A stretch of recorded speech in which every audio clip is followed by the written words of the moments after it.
ಪೊರಕೆ ಹೀಗಿಟ್ಟರೆ ದಾರಿದ್ರ್ಯ ಒಕ್ಕರಿಸುತ್ತದೆ ಎಚ್ಚರ. ಪೊರಕೆ ವಿಚಾರದಲ್ಲಿ ಈ ತಪ್ಪುಗಳನ್ನು ಮಾಡಬೇಡಿ. ಬದುಕೆ ಹಾಳಾಗುತ್ತದೆ ಹುಷಾರ್. ಪೊರಕೆಯನ್ನು ಈ ರೀತಿ ಬಳಸಬೇಡಿ. ಲಕ್ಷ್ಮಿ ನಿಮ್ಮ ಮನೆಯನ್ನು ಬಿಟ್ಟು ಹೋಗುತ್ತಾಳೆ. ನಾವು ನಮ್ಮ ಮನೆ ಮತ್ತು ಅಂಗಳವನ್ನು ಸ್ವಚ್ಛಗೊಳಿಸಲು ಪೊರಕೆಯನ್ನು ಬಳಸುತ್ತೇವೆ.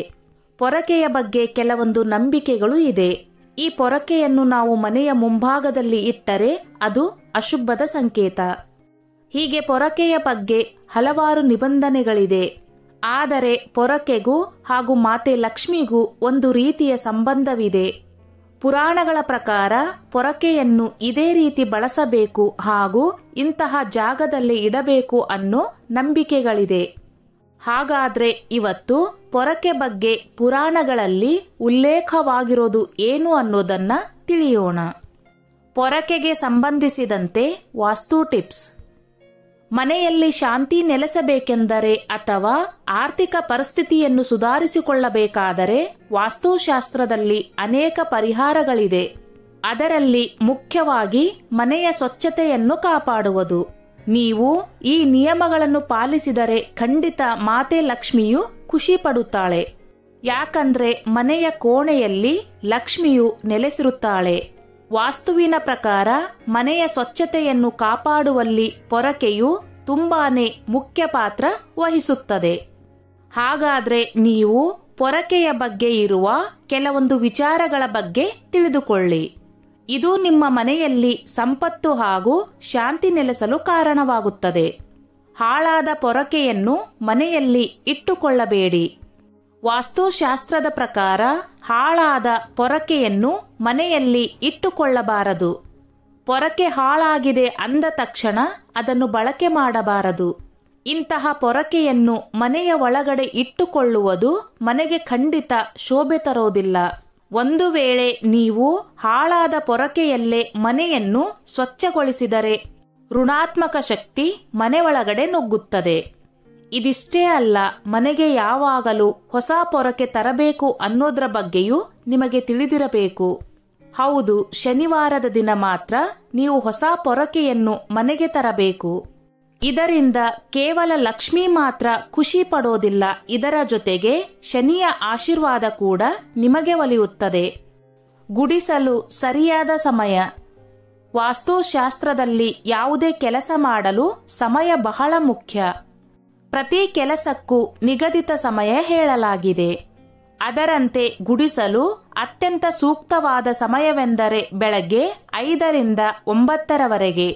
ಅಂದ ಹಾಗೆ ನೀವು ಸೂರ್ಯಾಸ್ತದ ಮೊದಲು ಅಂದರೆ ಸಂಜೆ 6 ಗಂಟೆಯ ಮೊದಲು ಗುಡಿಸಬಹುದು. ಸೂರ್ಯಾಸ್ತದ ನಂತರ ಮನೆ ಸ್ವಚ್ಛಗೊಳಿಸಿದರೆ ಆರ್ಥಿಕ ಸಮಸ್ಯೆ ಗ್ಯಾರಂಟಿ. ಮನೆಯನ್ನು ಸ್ವಚ್ಛ ಮಾಡುವುದಕ್ಕೂ ಇಂಥದ್ದೇ ಸಮಯ ಅಂತ ಇದೆ. ಆ ಸಮಯದಲ್ಲಿ ಮಾತ್ರ ಮನೆಯನ್ನು ಸ್ವಚ್ಛಗೊಳಿಸಬೇಕು. ಸಾಮಾನ್ಯವಾಗಿ ಬೆಳಗ್ಗೆ ಎದ್ದ ತಕ್ಷಣ ಮನೆಯನ್ನು ಸ್ವಚ್ಛಗೊಳಿಸಬೇಕು. ಸೂರ್ಯಾಸ್ತದ ನಂತರ ಪೊರಕೆಯಿಂದ ಮನೆಯನ್ನು ಸ್ವಚ್ಛಗೊಳಿಸಬಾರದು.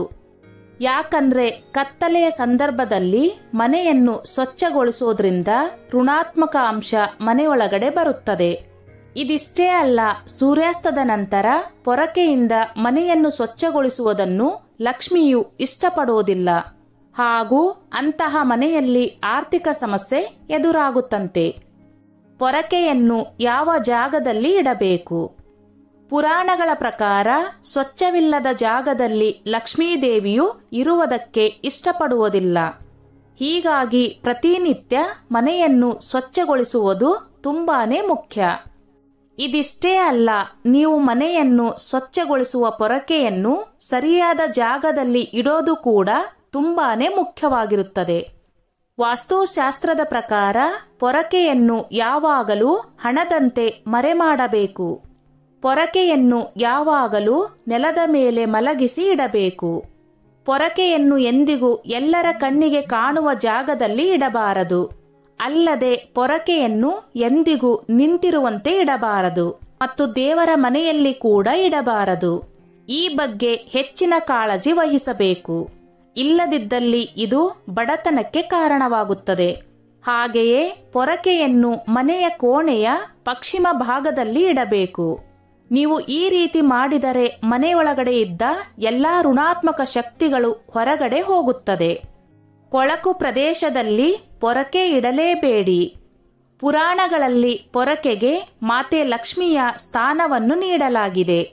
ಹೀಗಾಗಿ ಯಾವ ವ್ಯಕ್ತಿಯೂ ಕೂಡ ಪೊರಕೆಯ ಮೇಲೆ ಹೆಜ್ಜೆಯನ್ನು ಇಡಲೇಬಾರದು ಅಥವಾ ಅದರ ಮೇಲಿಂದ ಜಿಗಿಯಲು ಬಾರದು. ಸಾಮಾನ್ಯವಾಗಿ ಜನ ತಮ್ಮ ಮನೆಯ ಕೊಳಕು ಪ್ರದೇಶದಲ್ಲಿ ಪೊರಕೆಯನ್ನು ಇಡುತ್ತಾರೆ. ಒಂದು ವೇಳೆ ನೀವು ಕೂಡ ಹಾಗೆ ಮಾಡುತ್ತಿದ್ದರೆ ಇಂದಿನಿಂದಲೇ ಅದನ್ನು ನಿಲ್ಲಿಸಿ. ಯಾಕಂದ್ರೆ ಇದರಿಂದ ನೀವು ಹಣವನ್ನು ಕಳೆದುಕೊಳ್ಳುವ ಪರಿಸ್ಥಿತಿ ಎದುರಾಗುತ್ತದೆ. ಈ ವಿಷಯಗಳನ್ನು ನೆನಪಿನಲ್ಲಿಡಿ. ಪೊರಕೆ ಹಳೆಯದಾದರೆ ಗುರುವಾರ ಮತ್ತು ಶುಕ್ರವಾರ ಮನೆಯಿಂದ ಹೊರಕ್ಕೆ ಹಾಕಬೇಡಿ. ಗುರುವಾರ ಶ್ರೀಮನ್ನಾರಾಯಣ ಮತ್ತು ಶುಕ್ರವಾರ ಲಕ್ಷ್ಮೀದೇವಿಯ ದಿನವಾಗಿದೆ. ಈ ದಿನ ಮನೆಯಿಂದ ಪೊರಕೆ ಹೊರಗಿಟ್ಟರೆ ಲಕ್ಷ್ಮೀ ಮನೆಯಿಂದ ಹೊರಗೆ ಹೋಗುತ್ತಾಳೆ ಎನ್ನಲಾಗುತ್ತದೆ.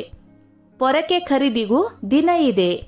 ಮಂಗಳವಾರ ಅಥವಾ ಶನಿವಾರ ಪೊರಕೆ ಖರೀದಿಗೆ ಶುಭ ದಿನ ಎನ್ನಲಾಗುತ್ತದೆ. ಈ ದಿನ ಪೊರಕೆ ಖರೀದಿ ಮಾಡಿದರೆ ಮನೆಯ ಆರ್ಥಿಕ ಸ್ಥಿತಿ ಚೆನ್ನಾಗಿರುತ್ತದೆಯಂತೆ, ಸಂಪತ್ತು ಸಮೃದ್ಧಿಯಾಗಿರುತ್ತದೆಯಂತೆ. ದೀಪಾವಳಿ ಕೂಡ ಪೊರಕೆ ಕೊಳ್ಳಲು ಶುಭ ಸಮಯ. ಶುಕ್ಲ ಪಕ್ಷದಲ್ಲಿ ಪೊರಕೆ ಕೊಂಡರೆ ನಕಾರಾತ್ಮಕ ಶಕ್ತಿಗಳು ಮನೆ ಪ್ರವೇಶಿಸುತ್ತವೆ. ಯಾವ ವಸ್ತುವಿನಿಂದ ತಯಾರಿಸಿದ ಪೊರಕೆ ಬಳಸಬೇಕು? ಇದೀಗ ಮಾರುಕಟ್ಟೆಯಲ್ಲಿ ಹಲವಾರು ವಿಧದ ಪೊರಕೆಗಳನ್ನು ನಾವು ಕಾಣಬಹುದು. ಫೈಬರ್ ಅಥವಾ ಪ್ಲಾಸ್ಟಿಕ್ ಹೀಗೆ ಅನೇಕ ವಿಧವಾದ ಪೊರಕೆಗಳು ಕೈಗೆಟುಕುವ ದರದಲ್ಲಿ ಲಭ್ಯವಿದೆ. ಆದರೆ ನಾವು ಬಿದಿರಿನ ಮರದಿಂದ ಮಾಡಿದ ಪೊರಕೆಯನ್ನೇ ಬಳಸಬೇಕಂತೆ. ಇದರಿಂದ ಮಾತೆ ಲಕ್ಷ್ಮಿಯು ಖುಷಿ ಪಡುತ್ತಾಳಂತೆ ಹಾಗೂ ಆರ್ಥಿಕ ಸಮಸ್ಯೆಯು ನಿವಾರಣೆಯಾಗುತ್ತಂತೆ. ಯಾವತ್ತಿಗೂ ಕೂಡ ಹಾಸಿಗೆ ಕೆಳಗಡೆ ಪೊರಕೆ ಇಡುವ ಪರಿಪಾಠ ಇಟ್ಟುಕೊಳ್ಳಬೇಡಿ. ಸೂರ್ಯಾಸ್ತದ ಬಳಿಕ ಯಾವತ್ತಿಗೂ ಪೊರಕೆ ಬಳಸಬಾರದು ಎಂದು ಹೇಳುತ್ತಾರೆ. ರಾತ್ರಿ ವೇಳೆ ಪೊರಕೆಯನ್ನು ಮನೆಯ ಹೊರಗೆ ಅಥವಾ ಮುಖ್ಯ ದ್ವಾರದ ಬಳಿ ಇಡಿ. ಹೀಗೆ ಮಾಡುವುದರಿಂದ ನಕಾರಾತ್ಮಕ ಶಕ್ತಿಗಳು ಮನೆಯೊಳಗೆ ಪ್ರವೇಶಿಸದಂತೆ ಪೊರಕೆ ನೋಡಿಕೊಳ್ಳುತ್ತದೆ. ಬೆಳಗ್ಗೆ ಮಾತ್ರ ಪೊರಕೆಯನ್ನು ಮನೆಯ ಒಳಗೆ ಇರಿಸಬೇಕು. ಪೊರಕೆಯನ್ನು ಮನೆಯ ನೈಋತ್ಯ ದಿಕ್ಕಿನಲ್ಲಿಡುವುದು ಉತ್ತಮ. ಯಾವುದೇ ಕಾರಣಕ್ಕೂ ಪೊರಕೆಯನ್ನು ಮನೆಯ ಛಾವಣಿಯ ಮೇಲೆ ಇಡಬೇಡಿ. ಹೀಗೆ ಮಾಡಿದರೆ ಮನೆಯಲ್ಲಿನ ಸಂಪತ್ತು ಕರಗುತ್ತದೆ. ಮನೆಯಲ್ಲಿನ ವಸ್ತುಗಳು ಕಳ್ಳತನವಾಗುತ್ತವೆ. ಹೊಸ ಮನೆಗೆ ಹಳೆಯ ಪೊರಕೆ ಬೇಡ. ಹೊಸ ಮನೆಗೆ ಶಿಫ್ಟ್ ಆಗುವಾಗ ಹಳೆಯ ಪೊರಕೆಯನ್ನು ಹಳೆಯ ಮನೆಯಲ್ಲೇ ಬಿಟ್ಟು ಹೋಗಬೇಕು. ಹೊಸ ಮನೆಗೆ ಹೊಸ ಪೊರಕೆಯನ್ನೇ ಕೊಂಡೊಯ್ಯಬೇಕು. ರಾತ್ರಿ ವೇಳೆ ಮನೆ ಗುಡಿಸಬಾರದು. ಸೂರ್ಯ ಮುಳುಗಿದ ಬಳಿಕ ಒಂದು ವೇಳೆ ಮನೆ ಗುಡಿಸಿದರೂ ಕಸವನ್ನು ಹೊರಗೆ ಎಸೆಯಬಾರದು. ಸಂಜೆ 5 ಗಂಟೆಯ ಬಳಿಕ ಪೊರಕೆ ಬಳಸುವುದು ಅಪಶಕುನ ಎಂಬ ನಂಬಿಕೆ ಇದೆ. ಇದಕ್ಕೆ ಕಾರಣ ಗೋಧೂಳಿ ಸಮಯದಲ್ಲಿ ಲಕ್ಷ್ಮೀದೇವಿ ಮನೆಯನ್ನು ಪ್ರವೇಶಿಸುತ್ತಾಳೆ ಎನ್ನುವ ನಂಬಿಕೆ ಇದೆ. ಅದಲ್ಲದೆ ಹಿಂದೆಲ್ಲ ಕರೆಂಟ್ ಇಲ್ಲದ ಕಾಲದಲ್ಲಿ ಗುಡಿಸುವಾಗ ಮನೆಯ ಅಮೂಲ್ಯ ವಸ್ತುಗಳು ಜೊತೆಯಾಗಿ ಕಸದೊಂದಿಗೆ ತೊಟ್ಟಿ ಸೇರುತ್ತಿದ್ದವು. ಹಾಗಾಗಿ ಸಂಜೆಯ ಮೇಲೆ ಗುಡಿಸಬಾರದು ಎಂಬ ನಂಬಿಕೆ ಬೆಳೆಯಿತು. ಅಡುಗೆ ಮನೆಯಲ್ಲಿ ಬೇಡ. ಅಡುಗೆ ಸಿದ್ಧಪಡಿಸುವ ಹಾಗೂ ಸೇವಿಸುವ ಸ್ಥಳದಲ್ಲಿ ಅಂದರೆ ಅಡುಗೆ ಕೋಣೆ ಹಾಗೂ ಡೈನಿಂಗ್ ಹಾಲ್ನಲ್ಲಿ ಪೊರಕೆಯನ್ನಿಡಬಾರದು. ಅಡುಗೆ ಮನೆಯಲ್ಲಿ ಪೊರಕೆ ಇಡುವುದರಿಂದ ಆಹಾರ ಧಾನ್ಯಗಳ ಕೊರತೆ ಕಾಡುತ್ತದೆ. ಇನ್ನು ಊಟ ಮಾಡುವ ಸ್ಥಳದಲ್ಲಿಟ್ಟರೆ ಮನೆಯ ಸದಸ್ಯರ ಆರೋಗ್ಯ ಹಾಳಾಗುತ್ತದೆ ಎನ್ನಲಾಗುತ್ತದೆ. ಅತಿಥಿಗಳು ಹಿಂದಿರುಗಿದ ತಕ್ಷಣ ಗುಡಿಸಬೇಡಿ. ಮನೆಗೆ ಬಂದಿರುವ ಅತಿಥಿಗಳು ಹೊರಟ ತಕ್ಷಣ ಗುಡಿಸುವುದು ಸಭ್ಯತೆಯಲ್ಲ. ಅಲ್ಲದೆ ಹೀಗೆ ಮಾಡುವುದರಿಂದ ಆ ವ್ಯಕ್ತಿಗೆ ಅಪಘಾತ ಅಥವಾ ಇನ್ಯಾವುದಾದರೂ ಅವಘಡ ಎದುರಾಗುತ್ತದೆ ಎಂಬ ನಂಬಿಕೆಯೂ ಇದೆ. ಅದೇ ರೀತಿ ಮನೆಯ ಸದಸ್ಯ ಹೊರ ಹೋಗುವುದಕ್ಕಿಂತ ಕನಿಷ್ಠ 1 ಗಂಟೆ ಮುಂಚೆಯೇ ಗುಡಿಸಿರಬೇಕು. ಅವರು ಹೊರಡುವ ಸಮಯದಲ್ಲಿ ಪೊರಕೆ ಹೊರತೆಗೆಯಬಾರದು. ಪೊರಕೆಯಿಂದ ಯಾರಿಗೂ ಹೊಡೆಯಬಾರದು. ಪೊರಕೆಯಿಂದ ಯಾರಿಗಾದರೂ ಹೊಡೆದರೆ ದೋಷವನ್ನು ಅನುಭವಿಸಬೇಕಾಗುತ್ತದೆ. ಧಾರ್ಮಿಕ ನಂಬಿಕೆಗಳ ಪ್ರಕಾರ ಪೊರಕೆಯಿಂದ ಯಾರಿಗಾದರೂ ಹೊಡೆದರೆ ಅದನ್ನು ದೋಷವೆಂದು ಪರಿಗಣಿಸಲಾಗುತ್ತದೆ.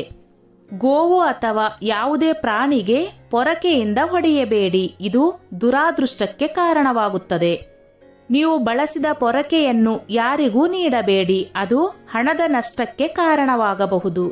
2 ಪೊರಕೆಗಳನ್ನು ಒಟ್ಟಿಗೆ ಸೇರಿಸಿ ಮನೆಯಲ್ಲಿ ಇಡಬೇಡಿ, ಈ ರೀತಿ ಮಾಡುವುದರಿಂದ ಜಗಳವಾಗುತ್ತದೆ. ಪೊರಕೆ ಮೇಲೆ ಯಾವುದೇ ರೀತಿ ಮುದ್ರೆ ಹಾಕಬಾರದು. ದೇವಸ್ಥಾನ ಅಥವಾ ಪವಿತ್ರ ಸ್ಥಳಗಳಲ್ಲಿ 43 ದಿನಗಳ ಕಾಲ ನಿರಂತರವಾಗಿ ಸ್ವಚ್ಛಗೊಳಿಸುವುದರಿಂದ ಲಕ್ಷ್ಮೀದೇವಿಯ ಅನುಗ್ರಹವನ್ನು ಪಡೆಯಲು ಸಹಾಯ ಮಾಡುತ್ತದೆ. ಶುಕ್ರವಾರದಂದು ದೇವಸ್ಥಾನ ಅಥವಾ ಪವಿತ್ರ ಸ್ಥಳಕ್ಕೆ 3 ಪೊರಕೆಗಳನ್ನು ದಾನ ಮಾಡುವುದರಿಂದ ಪುಣ್ಯವೆಂದು ಪರಿಗಣಿಸಲಾಗುತ್ತದೆ. ಸ್ನೇಹಿತರೆ, ಈ ನನ್ನ ಮಾಹಿತಿ ನಿಮಗೆ ಇಷ್ಟವಾಗಿದ್ದಲ್ಲಿ ದಯವಿಟ್ಟು ಶೇರ್ ಮಾಡಿ, ಲೈಕ್ ಮಾಡಿ ಮತ್ತು ಸಬ್ಸ್ಕ್ರೈಬ್ ಮಾಡಿ.